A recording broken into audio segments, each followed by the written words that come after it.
चलिए जानते हैं देश दुनिया की सिलेक्टेड काम की बहुत ही महत्वपूर्ण लेटेस्ट खबरों को सिर्फ 10 मिनट में 50 बड़ी खबरों को। लेकिन दोस्तों वीडियो को आगे बढ़ने से पहले अगर आप लोगों ने हमारे चैनल को अब तक सब्सक्राइब नहीं किया तो सब्सक्राइब करके नीचे का बेल आइकन जरूर प्रेस कीजिए।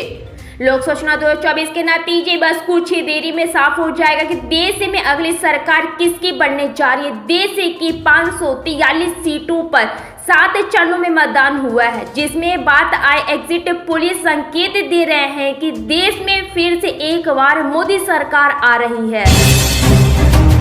उत्तर प्रदेश की ऐसी 3 सीटें हैं जहां पर कांग्रेस जीत दर्ज कर सकती है। सीट है रायबरेली राहुल गांधी, बाराबंकी तनुज पुनिया और सहारनपुर इमरान मसूद। इन सीटों पर कांग्रेस की भारी जीत का अनुमान लगाया जा रहा है।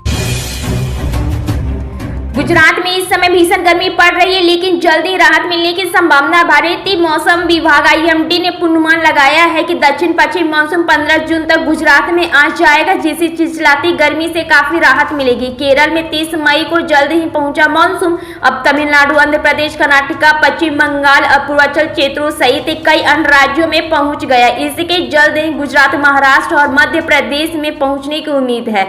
अनुमान है कि जून के मध्य तक गुजरात और मध्य प्रदेश में यह पहुंच जाएगा। लोकसभा चुनाव में सभी की निगाहें उत्तर प्रदेश पर लगी हुई है। 4 जून यानी कि आज रिजल्ट आने के पूरे नतीजे देश की सत्ता का फैसला करेगा, लेकिन साथ ही दल बदलू नेताओं के सियासी कद को भी तय करेगा। लोकसभा चुनाव से पहले सूबे में दूसरे दलों के तमाम दिग्गज नेताओं ने सियासी पाला बदला था, जिसमें कुछ नेताओं ने बीजेपी का दामन थाम लिया था, तो सपा ने बागी विधायक बीजेपी के पक्ष में प्रचार करते नजर आए। ऐसे में देखना है कि दल बदल करने वाले और सपा के बागी नेता अपने अपने गढ़ में बीजेपी के लिए सियासी तौर पर कितने मददगार साबित हुए हैं। लोकसभा चुनाव के नतीजों से पहले चुनाव आयोग ने विपक्ष के सारे आरोपों का जवाब दिया। मुख्य चुनाव आयुक्त राजीव कुमार ने प्रेस कॉन्फ्रेंस करते हुए कहा कि हमारे खिलाफ फेक नैरेटिव चलाया गया, जिसे समझने में हमसे भूल हुई। कांग्रेस नेता जयराम रमेश के इस आरोपों पर कि केंद्रीय गृह मंत्री ने DMRO को फोन किया। राजीव कुमार ने कहा, ऐसा कैसे हो सकता है? क्या कोई उनको DMRO को प्रभावित कर सकता है? पश्चिम बंगाल के कोलकाता में चुनावी ड्यूटी पर तैनात CRPF जवान पर महिला से छेड़छाड़ करने का आरोप लगाया है। आरोप है कि जवान ने युवती के घर में घुसकर छेड़छाड़ की। चित्रपुर पुलिस ने लड़की की शिकायत के आधार पर जवान को गिरफ्तार कर लिया है। यह घटना बारुईपुर में वोटिंग ड्यूटी के बाद हुई थी। पुलिस ने दोनों युवतियों की शिकायत के आधार पर CRPF जवान को गिरफ्तार किया है।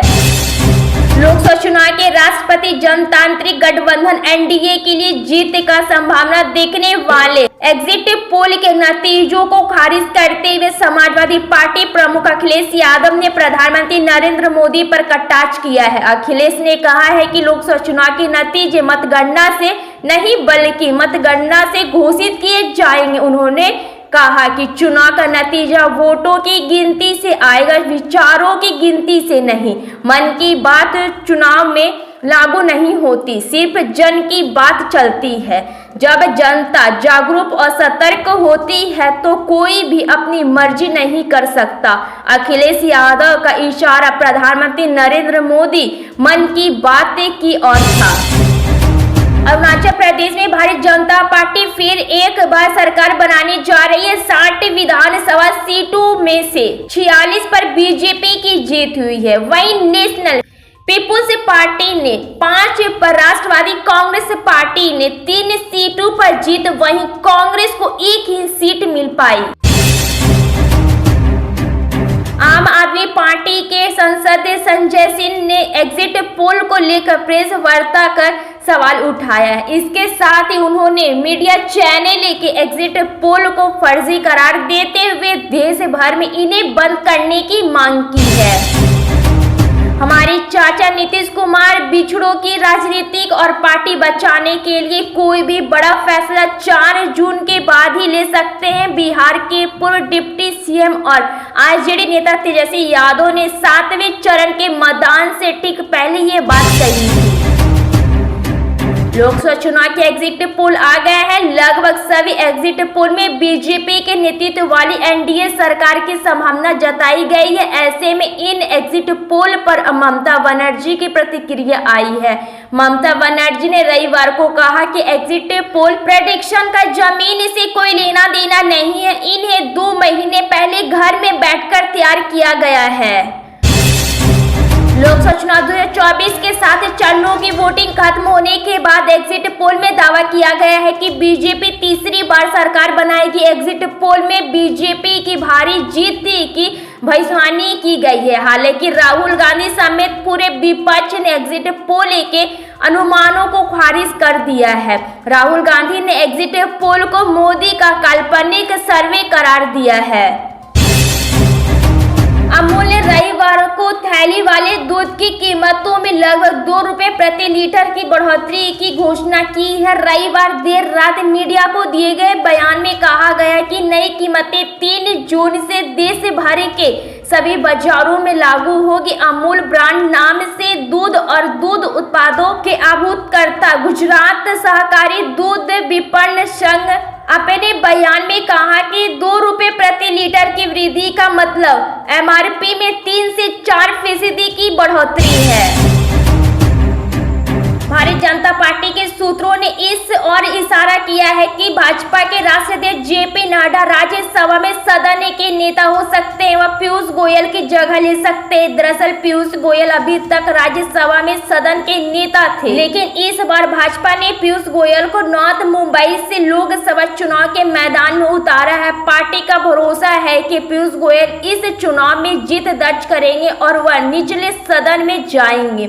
ऐसे में उनकी जगह पार्टी के अध्यक्ष जेपी नड्डा को उच्च सदन का नेता बताया जा सकता है। चुनाव आयोग से कांग्रेस नेता जयराम रमेश को बड़ा झटका लगा है। जयराम रमेश ने गृह मंत्री अमित शाह पर आरोप लगाया था कि उन्होंने 150 डीएम को मतगणना से पहले कॉल किया है। चुनाव आयोग ने इसी दावे को लेकर जयराम रमेश से सबूत मांगे थे। इसके लिए जयराम ठाकुर ने समय मांगा था। इस पर जवाब देते हुए चुनाव आयोग ने साफ कर दिया है कि कोई एक्स्ट्रा समय नहीं मिलेगा, आज ही जवाब देना होगा। दिल्ली में जल संकट गहरता जा रहा है। इसके लिए केजरीवाल सरकार और भाजपा एक दूसरे पर आरोप प्रत्यारोप लगा रहे हैं। केजरीवाल सरकार ने सुप्रीम कोर्ट का रुख किया है, जबकि भाजपा ने केजरीवाल पर जेल जाने से डरने का आरोप लगाया। पंजाब चुनावों में भाजपा और आपके बीच तीखी जुबानी जंग जारी है, जिसमें दोनों पार्टियां एक दूसरे पर भ्रष्टाचार और पाकिस्तान से साठगांठ का आरोप लगाया है। प्रधानमंत्री नरेंद्र मोदी ने केजरीवाल की जेल में डालने के आरोपों पर जवाब देते हुए कहा उन्हें संविधान और कानून का ध्यान करना चाहिए।